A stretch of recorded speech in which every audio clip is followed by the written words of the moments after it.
Welcome friends, எல்லோரும் எப்படி இருக்கீங்க? இன்றைக்கி நான் மட்டன் ஃப்ரை செய்ய போகிறேங்க. இப்போ நாம் குழம்பு வச்சுருக்கோம் இல்லைங்க, அந்த மட்டனை நான் எடுத்து வச்சுருக்கேன். குழம்புலேருந்து அந்த மட்டனை நான் வேவிச்ச மட்டனை எடுத்து வச்சுருக்கேன். இதை எப்படி ஃப்ரை பண்ணுறதுன்னு பார்க்கலாம் வாங்க. கடாய் வச்சுக்கோங்க. தேவையான அளவு எண்ணெய் ஊற்றிக்கோங்க ஃப்ரெண்ட்ஸ்.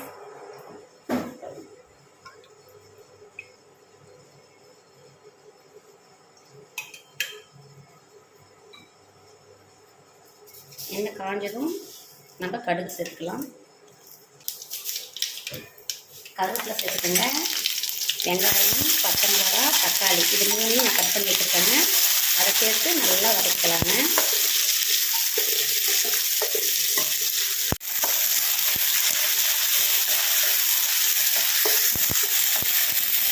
பாருங்கள் ஃப்ரெண்ட்ஸ், வதங்கிருக்கு. இப்போ நம்ம மட்டனை சேர்த்துக்கலாம்.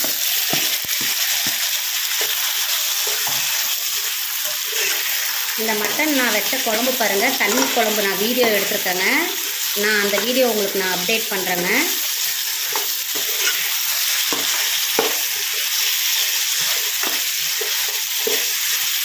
நம்ம மட்டனை சேர்த்து நல்லா வதக்கினதுக்கு அப்புறம் ஜீரகத்தூள் சேர்த்துக்கலாங்க.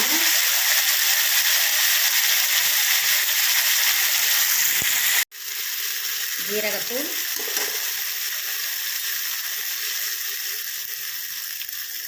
மிளகாத்தூள்,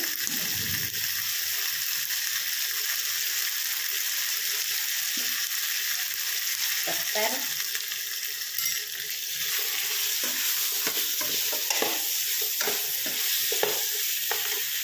தேவையான அளவு உப்பு போட்டுக்கலாங்க.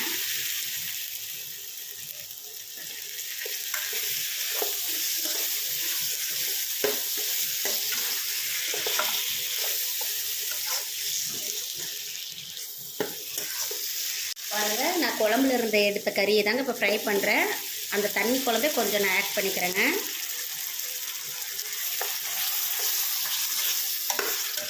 இது நல்லா கொதித்து கிரேவி கண்டன்ஸ்க்கு வரணுங்க.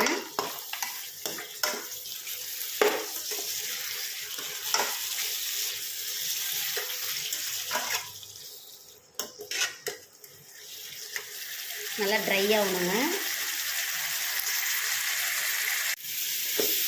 பாருங்கள், மட்டன் ரொம்ப ட்ரையாக இருக்குது. இப்போ நாம் கொத்தமல்லி எல்லாம் சேர்த்துக்கலாம்.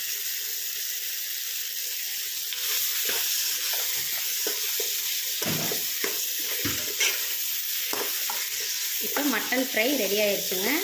இதை நீங்கள் ட்ரை பண்ணி பாருங்கள், நல்லா இருக்குங்க. இந்த மாதிரி குழம்பு வச்சு எடுத்து நம்ம வறுக்கிறதும் ஒரு இதில் நல்லா தாங்க இருக்கும்.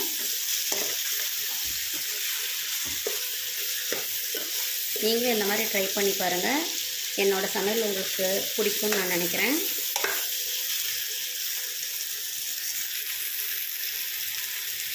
பாருங்கள், மட்டன் ஃப்ரை ரெடி ஆயிடுச்சு. நீங்களும் இந்த மாதிரி ட்ரை பண்ணி பாருங்கள். லைக் பண்ணுங்கள், கமெண்ட் பண்ணுங்கள், ஷேர் பண்ணுங்கள், சப்ஸ்கிரைப் பண்ணுங்கள் ஃப்ரெண்ட்ஸ். தேங்க்யூ.